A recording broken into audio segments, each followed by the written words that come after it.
इंसान चीख करके कहेगा अल्लाह, क़ाल लबिस्तु यौमन औ बाज़ यौम, एक दिन या आधा दिन। आखिरत के मुकाबले में पूरी दुनिया की जिंदगी एक दिन आधा दिन बहुत है। अल्लाह ताला कहेगा मेरे बंदे तुमने एक दिन और आधा दिन में मेरी जन्नत तुमने हासिल कर ली है, बहुत ही ज्यादा तुम खुशनसीब आदमी हो। एक ही दिन में तुमने जन्नत कमा ली है, एक ही दिन में तुमने मेरी खुशनसीबी, तुमने मेरी जन्नत तुमने हासिल कर ली, एक ही दिन में तुमने इतना बड़ा कारनामा अंजाम दे दिया है। फिर एक दूसरे आदमी को जिसको जहन्नम की सर्टिफिकेट दी जाएगी, उससे कहेगा तुमने दुनिया में कितनी जिंदगी काटी। वो भी कहेगा कि अल्लाह एक दिन या आधा दिन। अल्लाह कहेगा मेरे बंदे तुमने एक ही दिन में तुमने मेरा अजाब को अपने ऊपर मुसल्लत कर लिया है, जन्नत तुमने हासिल न कर सका, तुम जन्नत को अपने जिंदगी के अंदर तुमने कन्फर्म न कर सका, तुमने एक ही दिन में तुमने ऐसा काम किया है कि तू जहन्नम के अंदर चला गया। इस वजह से दुनिया में बहुत सोच सोच करके कदम रखने की जरूरत है और बहुत ही ज्यादा एहतियात के साथ जिंदगी गुजारने की जरूरत है। आपके पास पैसे हो, बैंक बैलेंस हो और आपको कोई जरूरत पड़ जाए और आप जाकर के बैंक पहुंचे और अपना पैसा निकालने के लिए आप फॉर्म पुर करें और चेक जब आप उसको दें और वो जो बैंक मैनेजर है वो कहे कि आपके अकाउंट में पैसा ही नहीं है, तो आप बताइए आपको कैसा एहसास, कैसा किस तरीके से फीलिंग हो सकती है। आपको बहुत बड़ा काम हो, बेटी की शादी है, ऑपरेशन करवाना है और आपको बताया जाए कि आपने जो पैसा जमा किया था वो पैसा खत्म है, यहां है ही नहीं। अब बताइए मेरे भाइयों, हो सकता है आप उससे बड़े ऑफिसर के पास जाएं और दूसरे लोगों के पास आप जाकर के दरवाजा खटखटाएं, यहां भागेंगे वहां भागेंगे, इधर दौड़ेंगे उधर दौड़ेंगे, ये यहां पे कर रास्ते, आपके पास एक रास्ता ये भी आपके पास मौजूद है, लेकिन मरने के बाद अगर अल्लाह तबारक व ताला तुमसे कह दे कि मेरे बंदो तुमने दुनिया में जो नेकियां की थी, तुमने दुनिया में जो इबादतें की थी, दुनिया के अंदर जो तुमने अच्छे काम किए थे, ऐ मेरे बंदे तुम्हारी नेकियां खत्म हो चुकी है। तुमने दुनिया के अंदर एक ऐसा काम किया है जिसकी वजह से मैंने तेरी नेकियों को बर्बाद करके रख दिया है, तुम्हारी नेकियों को तबाह हो बर्बाद हो गया है, तुम्हारी नेकियां खत्म हो चुकी है।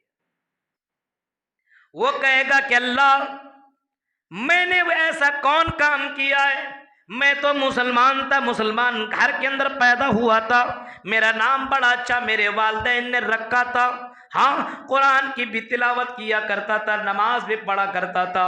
अल्लाह कहेगा कि मेरे बंदे तुमने एक ऐसा काम किया है जो तुमको करना नहीं था, तुमको नबियों ने इस काम से रोका था। वो कहेगा क्या है अल्लाह मैंने वो कौन काम किया है। अल्लाह कहेगा कि मेरे बंदे तुमने दुनिया में हसद किया है, तुमने दुनिया में हसद जैसा बुरा अंजाम तुमने दुनिया में दिया है। अगर कोई मुसलमान कोई तरक्की करता था तो उससे जलता था, कोई मुसलमान अगर आगे बढ़ता था तो उससे हसद किया करता था, अगर किसी का घर मकान बना करता था और कोई तरक्की के रास्ते पर गामजन हो जाया करता था, तुम हसद किया करते थे, तुम जलते थे, तुम्हारे दिल के अंदर खलबली मचा करती थी, तुमने हसद की वजह से तुम्हारी नेकियों को हमने बर्बाद कर दिया। अल्लाह के नबी फरमाते हैं इय्याकुम वल हसद फइन्नल हसद याकुलुल हसनात कमा ताकुलुन नार वल हतब। ऐ मेरे दोस्तों तुम हसद से बचते रहना, हसद अपने करीब आने मत देना, हसद से अपने आप को बचाते रहना, क्योंकि यह हसद इतनी खतरनाक बीमारी है। अगर किसी इंसान के अंदर अगर यह हसद पैदा हो जाए तो जिस तरीके से आग लकड़ियों को जला करके तबाह बर्बाद करके रख देती है, उसी तरीके से हसद इंसान के अमल को खोखला कर देती है, इंसान के अमल को बर्बाद करके यह हसद रख देता है, इंसान की नेकियों को खत्म करके रख देता है। आज मुसलमान के अंदर देखिए, अगर ये मुसलमान हिंदुस्तान के अंदर जलील है, रुसवा है, आप कहीं चले जाइए, मुसलमान आपस में बहुत ही ज्यादा जलता है। गैर मुस्लिम को आप देखिएगा, कोई तरक्की नहीं कर पा रहा है तो दूसरे लोग मिलजुल करके उसको आगे बढ़ाने की कोशिश करेंगे। कोई मुसलमान अगर आगे बढ़ने की कोशिश करेगा तो उसको टांग खींचने में और उस आदमी को बर्बाद करने की कोशिश करते हैं। एक मुसलमान दूसरे मुसलमान के लिए इतना जलता है। बाज तो गैर मसलक का बारे में बात ही नहीं करूंगा, बाज मसलक के लोग तो ऐसे भी हुआ करते हैं, अपने मस्जिद के नाम के सामने मस्जिद के बाहर लिख देते हैं कि फला फला मेरी मस्जिद में आए ना आए। हसद की आप देख सकते हैं कि इतना ज्यादा जलते हैं कि फला वहाबी हमारी मस्जिद में ना आए। देख, अल्लाह के नबी सल्लल्लाहु अलैहि वसल्लम ने कभी फरमाया था,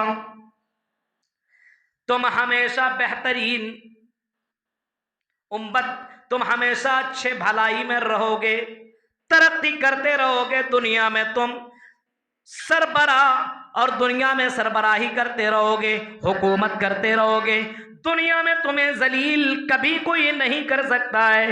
आपने फरमाया ला यज़ालुन्नासु बिखैरिन, इंसान हमेशा भलाई में रहेगा, ये लोग हमेशा भलाई में रहेंगे, मालम यतहासदु, जब तक कि तुम आपस में हसद न करने लगो। जब एक दूसरे से हसद करने लगोगे, नफरत करने लगोगे, बुग़्ज़ करने लगोगे, उसको मिला मुझे क्यों ना मिला, उसे दौलत मिली हमें क्यों ना मिले, उसे बेटा मिला हमें क्यों ना मिला। मेरे भाइयों, जब हसद करने लगोगे तो अल्लाह के नबी फरमाते हैं कि तुम्हारे अंदर से जो तरक्की है, तुम जो दुनिया के अंदर सक्सेस होते जाओगे, उसके अंदर कमी आ जाएगी। आज मुसलमानों के अंदर जरा देखिए, सांसद के अंदर बहुत ज्यादा सीटें हुआ करती थी, आज मुसलमानों की सीटें बहुत ही ज्यादा कम है। अगर किसी गांव के अंदर एक मुखिया खड़ा हुआ, उसी के हसद के बिना पे 4-10 और मुखिया को खड़ा कर दिया। मुसलमानों की ज्यादा तादाद होने के बावजूद कोई गैर मुस्लिम मुखिया आपको नजर आता है। मेरे भाइयों, हसद की वजह से आज मुसलमान जलीलो खार नजर आ रहा है। कोई मदरसा अगर किसी ने बना दिया तो मुसलमान हसद के बिना पे उन मदरसों को गलत नजरों से देखने लगा। मेरे भाइयों, मस्जिद और मदरसे ये इस्लाम के किले कहलाते हैं और इन किलों की हिफाजत की हमारी जिम्मेदारी कहलाती है। लेकिन आज मुसलमान से जलने लगा है, एक मौलवी मौलवी से जलता है। आज गौर करो मेरे भाइयों, तसब्बुर करो, बहुत से मौलवियों को आपने देखा होगा, अपने आप के ऊपर बड़ा घमंड है, तकब्बुर है और सलाम तक भी करता नहीं है। आपने ऐसे आलिमों को भी देखा होगा। हसद इस्लाम की नजर में बहुत ही बुरा है। अल्लाह के नबी सल्लल्लाहु अलैहि वसल्लम फरमाते हैं, 2 चीजें एक मुसलमान के दिल में कभी भी जमा नहीं हो सकता है। 2 चीजें ला यज्तमिउ, 2 चीजें जमा नहीं हो सकती है एक वक्त में, अल ईमान वल हसद। अगर ईमान है तो हसद नहीं हो सकता है, और अगर हसद है तो इंसान के दिल में ईमान नहीं हो सकता है। अब अंदाजा लगाइए, अगर जिसके पास हसद है समझ लीजिए वो मोमिन नहीं है, और अगर मोमिन है तो एक मुसलमान से हसद नहीं करता है, बल्कि मेरे भाइयों एक मुसलमान के लिए दुआएं करता है। हाँ, हसद इस चीज का नाम है कि अगर अल्लाह ताला ने किसी को कोई दौलत दी है, आप उस दौलत को देख के माशाअल्लाह बोले, आप उसके लिए दुआएं करें और अल्लाह से ये भी दुआ कर सकते कि अल्लाह तूने उसको दिया मुझको भी दे दे। लेकिन आज ऐसा होता है कि कोई बीमार होता है तो आदमी बद्दुआ कर जल्दी से मर जाए, इसका बड़ा दबदबा चल रहा है, ये जल्दी से बर्बाद हो जाए फिर मेरी हुकूमत आ जाएगी। मेरे भाइयों गौर कीजिए, अल्लाह के नबी फरमाते हैं अगर हसद ही करना है तो 2 चीजों के अंदर हसद करो। और सिमरिया के लोगों, कटिहार के मेरे भाइयों सुनिए और इस जुमले को जरा गौर कीजिए। जुमले के ऊपर अल्लाह के नबी सल्लल्लाहु अलैहि वसल्लम फरमाते हैं ला हसदा इल्ला फिल इस्नतैन, 2 चीजों के अंदर हसद जायज है। 2 चीजों में आप हसद कर सकते हैं। एक तो ये रजुलुन आताहुल्लाहुल कुरान, अल्लाह ने किसी को कुरान का आलिम बनाया, किसी को हाफिज कुरान बनाया, किसी को आलिम दीन बनाया, किसी को दीन की समझ दे दिया, किसी को आलिम बना दिया। आताहुल्लाहुल कुरान, किसी को अल्लाह ने कुरान का इल्म दे दिया, हाफिज कुरान बना दिया, आलिम दीन बना दिया। यतलूहु आना अल-लैल व आना अन-नहार, वो रात में भी कुरान की तिलावत करता है और दिन में भी कुरान की तिलावत करता है। वो जा करके चौराहों में भी दर्स देता है, वो जा करके प्रोग्रामों में भी जा करके दर्स देता है, वो बाजारों में लोगों को समझाता है, दीन इस्लाम की बातें करता है। और दूसरा आदमी जब ऐसे लोगों को देखता है कि मेरे भाई जरा इसको देखो, इसका बेटा कितना अच्छा है, कुरान की तिलावत करता है, दीन की बातें करता है, तो दूसरे को हसद करना चाहिए कि अल्लाह मुझे भी एक बेटा अता फरमा, मुझे भी ऐसा दीनदार बेटा दे, मैं भी अपने बेटे को हाफिज कुरान बनाऊंगा, आलिम दीन बनाऊंगा, और मेरा बेटा भी दीन का प्रचार करेगा, नबी वाला काम करेगा, मेरा बेटा भी रात में तिलावत करेगा। आय अल्लाह कुछ नहीं, मेरी बेटी तूने दी है, आय अल्लाह मेरी बेटी को भी हाफिजा बना दे, आलिमा बना दे, मेरी बेटी भी दीन की खिदमत करे, मेरी बेटी भी दाइया बने, मेरी बेटी भी कुरान की तिलावत करने वाली बने। आज इंसान के दिलों के अंदर ये तड़प पैदा होनी चाहिए कि फला का बेटा आलिम दीन है, मेरा बेटा भी बन जाए। आज दीन के मामले में हसद नहीं है, किसी का बेटा आलिम बन गया, हाफिज बन गया, कोई बात नहीं, किसी का बेटा इंजीनियर बन गया, प्रोफेसर बन गया, अब आदमी सोचने लगा मेरे भाई दुनिया में अगर किसी का बेटा हाफिज कुरान अगर बना है तो क़यामत के दिन बहुत बड़ा ताज उसके वालिदैन को पहनाया जाएगा। आपको मालूम है अल्लाह ने 5 बेटा दिया है आपको, एक को तो हाफिज कुरान बनाई, आपको 4 बेटियां अल्लाह ने अता की है, एक बेटी को कम से कम आलिमा आप बनाइए, एक दीन इस्लाम बाकी रहेगा ये उलमा से। लेकिन आज हमारे यहाँ दीनदारी खत्म होती जा रही है क्योंकि दीन का इल्म नहीं है, इस्लाम का नॉलेज नहीं है। आप किसी से सूरह फातिहा का तर्जुमा पूछिए, मेरे भाई उस सूरह फातिहा का तर्जुमा भी नहीं बता पा।